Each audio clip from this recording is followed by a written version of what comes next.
ಜಾಮೀನಿಗಾಗಿ supreme court ಮೆಟ್ಟಿಲೇರಿದ Darshan ನಾಳೆ ನಿರ್ಧಾರವಾಗುತ್ತಾ ಕೊಲೆ ಆರೋಪಿ ದರ್ಶನ್ ಭವಿಷ್ಯ ಎಸ್ ಚಿತ್ರದುರ್ಗದ ರೇಣುಕಾಸ್ವಾಮಿ ಮರ್ಡರ್ ಕೇಸ್ನಲ್ಲಿ ಈಗಾಗಲೇ ಜೈಲು ಸೇರಿರುವಂತಹ ನಟ ದರ್ಶನ್ ಈಗ ಜಾಮೀನಿಗಾಗಿ ಸುಪ್ರೀಂ ಕೋರ್ಟ್ನ ಕದ ತಟ್ಟಿದ್ದಾರೆ. ಹಾಗಾದ್ರೆ ನಾಳೆ ನಿರ್ಧಾರ ಆಗುತ್ತಾ ಕೊಲೆ ಆರೋಪಿ ದರ್ಶನ್ ಭವಿಷ್ಯ? ನಾಳೆ ದರ್ಶನ್ಗೆ ಬೇಲ್ ಸಿಗತ್ತಾ ಅಥವಾ ಜೈಲೇ ಗತಿನ? ನಿರ್ಧಾರ ಆಗುತ್ತೆ.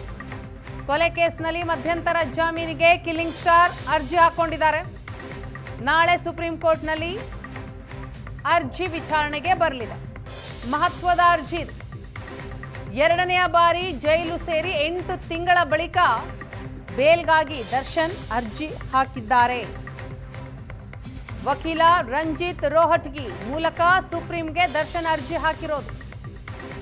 ದರ್ಶನ್ ಸುಪ್ರೀಂಗೆ ಅರ್ಜಿ ಸಲ್ಲಿಸಿದ ಪ್ರತಿ ಏಷ್ಯಾನೆಟ್ ಸುವರ್ಣ ನ್ಯೂಸ್ಗೆ ಲಭ್ಯ ಆಗಿದೆ. ಸುಪ್ರೀಂ ಕೋರ್ಟ್ನಲ್ಲಿ ದರ್ಶನ್ ಅರ್ಜಿ ವಿಚಾರಣೆ ನಾಳೆ ನಡೆಯಲಿದೆ. ಹಾಗಾದ್ರೆ ನಾಳೆ ನಿರ್ಧಾರ ಆಗುತ್ತಾ ದರ್ಶನ್ ಬೇಲ್ ಭವಿಷ್ಯ? ದರ್ಶನ್ಗೆ ಮಧ್ಯಂತರ ಜಾಮೀನು ಸಿಗುತ್ತಾ ಅಥವಾ ಜೈಲೇ ಗತಿನ ಅನ್ನುವಂತಹ ಪ್ರಶ್ನೆಗೆ ಉತ್ತರ ಸಿಗುತ್ತಾ? ಜಾಮೀನಿಗಾಗಿ ಸುಪ್ರೀಂ ಕೋರ್ಟ್ ಮೆಟ್ಟಿಲೇರಿದಂತಹ ದರ್ಶನ್ ಹಾಕಿದಂತಹ ಅರ್ಜಿಯ ಸ್ಕ್ರೀನ್ ಅನ್ನ ನೀವು ಗಮನಿಸ್ತಾ ಇದ್ದೀರಿ. ದರ್ಶನ್ ಕೊಟ್ಟಂತಹ ಕಾರಣ ಏನು ಅನ್ನೋದನ್ನು ಕೂಡ ನಾವು ನೋಡ್ತಾ ಹೋಗಬಹುದು. ಪ್ರಕರಣದ ವಿಚಾರಣೆ ತೀರಾ ನಿಧಾನಗತಿಯಲ್ಲಿ ನಡೀತಾ ಇದೆ. 7 ತಿಂಗಳ ವಿಚಾರಣೆಯಲ್ಲಿ ಕೇವಲ 10 ಸಾಕ್ಷಿಗಳು ಮಾತ್ರ ವಿಚಾರಣೆ ಮುಗಿದಿದೆ. ಬೇರೆ ವಿಚಾರಣಾಧೀನ ಖೈದಿಗಳಿಗೆ ಸಿಗುವಂತಹ ಕನಿಷ್ಠ ಸೌಲಭ್ಯಗಳು ಕೂಡ ನನಗೆ ಸಿಗ್ತಾ ಇಲ್ಲ. ಕುಟುಂಬಸ್ಥರಿಂದ ಕನಿಷ್ಠ ಸೌಲಭ್ಯ ಪಡೆಯೋದಕ್ಕೂ ಅವಕಾಶ ಕೊಡ್ತಾ ಇಲ್ಲ. ಕುಟುಂಬಸ್ಥರ ಜೊತೆ ಮಾತುಕತೆಗೂ ಜೈಲಧಿಕಾರಿಗಳು ಅವಕಾಶವನ್ನ ನೀಡಿಲ್ಲ. ತಾನು ತಪ್ಪಿತಸ್ಥ ಅನ್ನೋದಕ್ಕೆ ಸಾಕ್ಷಿಗಳಿಲ್ಲ ಅಂತ ದರ್ಶನ್ ತನ್ನ ಮನವಿಯಲ್ಲಿ ಉಲ್ಲೇಖ ಮಾಡಿರೋದು. ಜೈಲಿನಲ್ಲಿ ನನಗೆ ತುಂಬಾ ಭದ್ರತೆಯ ಭಯ ಕಾಡ್ತಾ ಇದೆ ಅಂತಲೂ ಕೂಡ ಹೇಳಿದ್ದಾರೆ. ಜೈಲಿನಲ್ಲಿ ಸಹ ಖೈದಿಗಳಿಂದ ಬೆದರಿಕೆ ಇದೆ, ನಿಂದನೆಗೆ ಒಳಗಾಗ್ತಾ ಇದ್ದೇನೆ. ತಾನೊಬ್ಬ ನಟ ಆಗಿರೋದ್ರಿಂದ ನನ್ನನ್ನ ಟಾರ್ಗೆಟ್ ಮಾಡಲಾಗಿದೆ. ಕೆವಿಎನ್ ಪ್ರೊಡಕ್ಷನ್ ಜೊತೆ 6 ಕೋಟಿ ರೂಪಾಯಿ ಪ್ರಾಜೆಕ್ಟ್ ಅನ್ನ ಕಳೆದುಕೊಂಡಿದ್ದೇನೆ. ದೀರ್ಘಕಾಲ ಜೈಲಿನಿಂದ ನಟನೆಯ ಅವಕಾಶ ಕಳೆದುಕೊಳ್ಳುವ ಭೀತಿ ಕೂಡ ಕಾಡ್ತಾ ಇದೆ. ಹಾಗಾಗಿ ಜಾಮೀನು ಕೊಡಬೇಕು ಅಂತ ಮನವಿಯನ್ನ ಮಾಡಿದ್ದಾರೆ. ಈ ಬಗ್ಗೆ ಡೀಟೇಲ್ಸ್ ಕೊಡ್ತಾರೆ ನಮ್ಮ ಪ್ರತಿನಿಧಿ ರಮೇಶ್. ಇದೀಗ ನಮ್ಮ ಜೊತೆ ಸಂಪರ್ಕದಲ್ಲಿದ್ದಾರೆ. ರಮೇಶ್, ನಾವು ಗಮನಿಸ್ತಾ ಇದ್ದೀವಿ, ನಟ ದರ್ಶನ್ ಈಗಾಗಲೇ 2ನೇ ಬಾರಿಗೆ ಜೈಲ್ ಸೇರಿ 8 ತಿಂಗಳು ಕಳೆದಿದೆ. ಈಗ ಸುಪ್ರೀಂ ಕೋರ್ಟ್ ಮೆಟ್ಟಿಲೇರಿರುವಂಥದ್ದು, ಜಾಮೀನಿಗೆ ಅಪ್ಲೈ ಮಾಡಿದ್ದಾರೆ. ಏನ್ ಕಾರಣಗಳನ್ನ ಪ್ರಮುಖವಾಗಿ ಕೊಟ್ಟಿದ್ದಾರೆ? ಏನಾಗಬಹುದು? ಸಾಧ್ಯತೆ ಏನು? ಅಂದ್ರೆ ಏಪ್ರಿಲ್ 14ನೇ ತಾರೀಕು ನಟ ದರ್ಶನ್ ಸುಪ್ರೀಂ ಕೋರ್ಟ್ಗೆ ಒಂದು ರಿಟ್ ಅಪ್ಲಿಕೇಶನ್ ಹಾಕುವ ಮೂಲಕ ತನಗೆ ಆಗ್ತಾ ಇರುವಂತ ಒಂದಷ್ಟು ಏನು ಸಂಕಷ್ಟಗಳು ಆಗ್ತಾ ಇದೆ, ಅದ್ರ ಏನು ತೊಂದರೆ ಆಗ್ತಾ ಇದೆ ಜೈಲಿನಲ್ಲಿ, ಅದನ್ನ ಉಲ್ಲೇಖ ಮಾಡುವ ಮೂಲಕ ಆ ಒಂದು ರಿಟ್ ಪಿಟಿಷನ್ ಅಲ್ಲಿ ಮತ್ತೆ ಒಂದು ಇಂಟರ್ಲೋಕೇಟರಿ ಅಪ್ಲಿಕೇಶನ್ ಅಂದ್ರೆ ಒಂದು IA ಅನ್ನು ಸಲ್ಲಿಸುವ ಮೂಲಕ ಒಂದು ಇಂಟ್ರಿಮ್ ಬೇಲ್ ಅನ್ನ ಕೊಡಬೇಕು ಅನ್ನುವಂಥದ್ದನ್ನ ಅವರು ಪ್ರಮುಖವಾಗಿ ಮನವಿಯನ್ನು ಮಾಡಿರುವಂತದ್ದು. ಈಗ ಸದ್ಯಕ್ಕೆ ಏನೋ ಒಂದು ಸುಪ್ರೀಂ ಕೋರ್ಟ್ ನ ವೆಬ್ಸೈಟ್ ನಲ್ಲಿ ಕಂಪ್ಯೂಟರ್ ಜನರೇಟೆಡ್ ಡೇಟ್ ಇರುವಂತದ್ದು ನೋಡ್ತಾರೆ. ನಾಳೆ ಈ ಅರ್ಜಿ ವಿಚಾರಣೆಗೆ ಬರುವಂತ ಸಾಧ್ಯತೆ ಇರುವಂತದ್ದು. ಈ ಅರ್ಜಿಯ ಪ್ರತಿ ಏಷ್ಯಾನೆಟ್ ಸುವರ್ಣ ನ್ಯೂಸ್ಗೆ ಲಭ್ಯ ಆಗಿದೆ. ಸೊ ಆ ಒಂದು ಅರ್ಜಿಯನ್ನ ನಾವು ಓದ್ತಾ ಹೋದಂತ ಸಂದರ್ಭದಲ್ಲಿ ಇನ್ನೂ ಒಂದ್ ಕಡೆ ಈ ಪ್ರಕರಣದ ವಿಚಾರಣೆ ತೀರಾ ವಿಳಂಬ ಆಗ್ತಾ ಇದೆ. ಈ ಪ್ರಕರಣದಲ್ಲಿ 162 ಸಾಕ್ಷಿಗಳಿರುವಂತಹದ್ದು.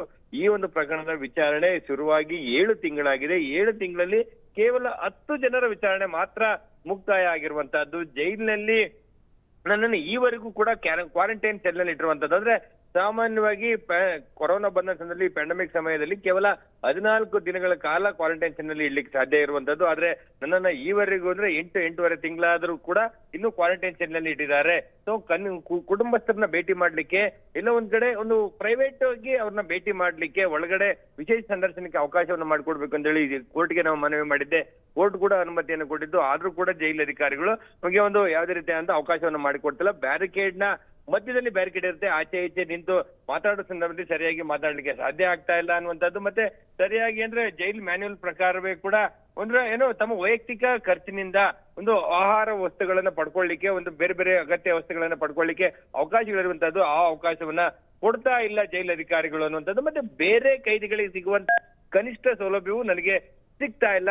ನನ್ನನ್ನ ಈ ಪ್ರಕರಣದಲ್ಲಿ ಆರೋಪಿಯ ರೀತಿ ಅಂದ್ರೆ ಅಪರಾಧಿ ರೀತಿ ಬಿಂಬಿಸಲಾಗಿರುವಂತದ್ದು. ಆದ್ರೆ ನಾನು ಈ ಕ್ಷಣದವರೆಗೆ ನಿರಪರಾಧಿ ಅನ್ನುವಂಥದ್ದನ್ನ ಹೇಳ್ತಾ ಇದ್ದೆ. ಮತ್ತೆ ಸಹ ಕೈದಿಗಳಿಂದ ಒಂದಿಷ್ಟು ಥ್ರೆಟ್ ಇದೆ, ನನಗೆ ನಿಂದನೆ ಆಗ್ತಾ ಇದೆ.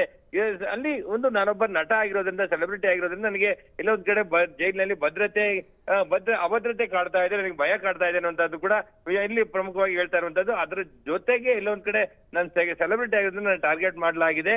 ಇತ್ತೀಚೆಗೆ ಅಂದ್ರೆ ಅಂದ್ರೆ 2ನೇ ಬಾರಿ ಜೈಲಿಗೆ ಬರುವಂತದ್ರಲ್ಲಿ 2 ಪ್ರೊಡಕ್ಷನ್ ಹೌಸ್ ನಿಂದ 3 ಪ್ರಾಜೆಕ್ಟ್ಗಳು ನನ್ನ ಕೈಲಿದ್ವು. ಆ ಪ್ರಾಜೆಕ್ಟ್ ಅನ್ನ ನಾನು ಕಳ್ಕೊಳ್ಬೇಕಾಯ್ತು ಅನ್ನುವಂಥದ್ದು. ಒಬ್ಬ ವ್ಯಕ್ತಿಯಾಗಿ ಕಾನ್ಸ್ಟಿಟ್ಯೂಷನ್ ಆರ್ಟಿಕಲ್ 21 ಪ್ರಕಾರ ಒಂದು ಏನು ಜೀವಿಸುವಂತ ಹಕ್ಕಿರುವಂತದ್ದು, ತಮಗೆ ಬೇಕಾದಂತ ಒಂದು ವ್ಯವಹಾರವನ್ನ, ವೃತ್ತಿಯನ್ನ ಮಾಡ್ಲಿಕ್ಕೆ ಅವಕಾಶ ಇರುವಂತದ್ದು. ಅಂತಹ ವೃತ್ತಿಗೆ ಸಾಕಷ್ಟು ನನಗೆ ಸಮಸ್ಯೆ ಆಗ್ತಾ ಇದೆ. ಇಲ್ಲೊಂದ್ ಕಡೆ ವೃತ್ತಿ, ನಾನೊಬ್ಬ ನಟನೆ, ವರ್ಷಕ್ಕೆ 2-3 ಸಿನಿಮಾಗಳನ್ನ ಮಾಡ್ತಾ ಇದ್ದೆ. ಆದ್ರೆ ಈಗ ಅಂತ ಅವಕಾಶಗಳು ಕಳ್ಕೊಂಡು ಹೋಗ್ತಾ ಇದೆ.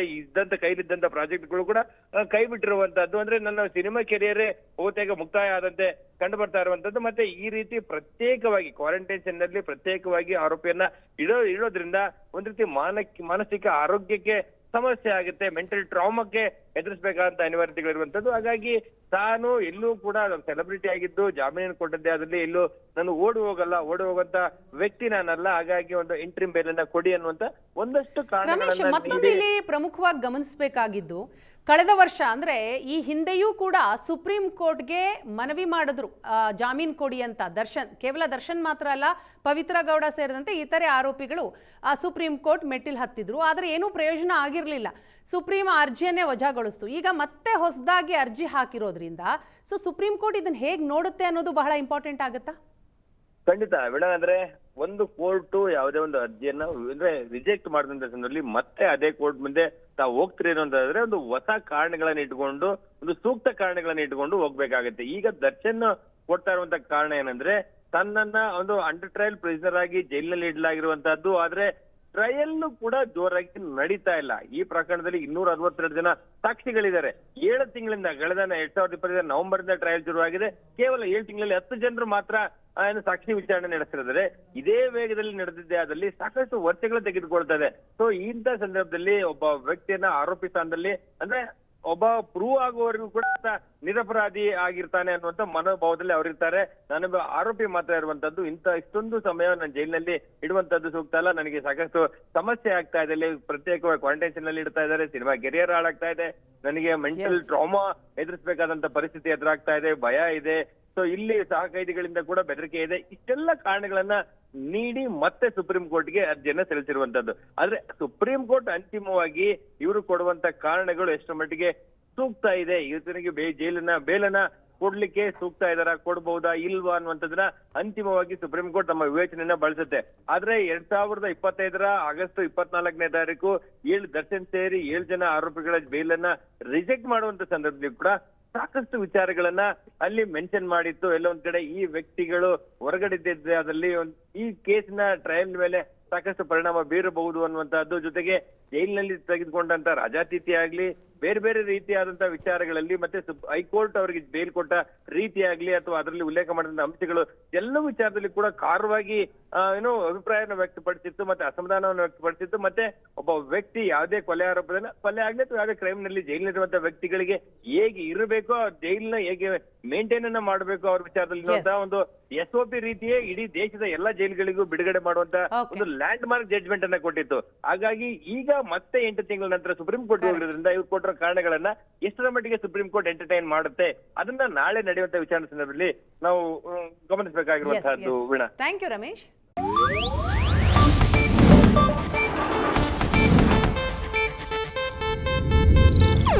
ಇದು ಏಷ್ಯಾನೆಟ್ ನ್ಯೂಸ್ ನೆಟ್ವರ್ಕ್ ಪ್ರಸ್ತುತಿ.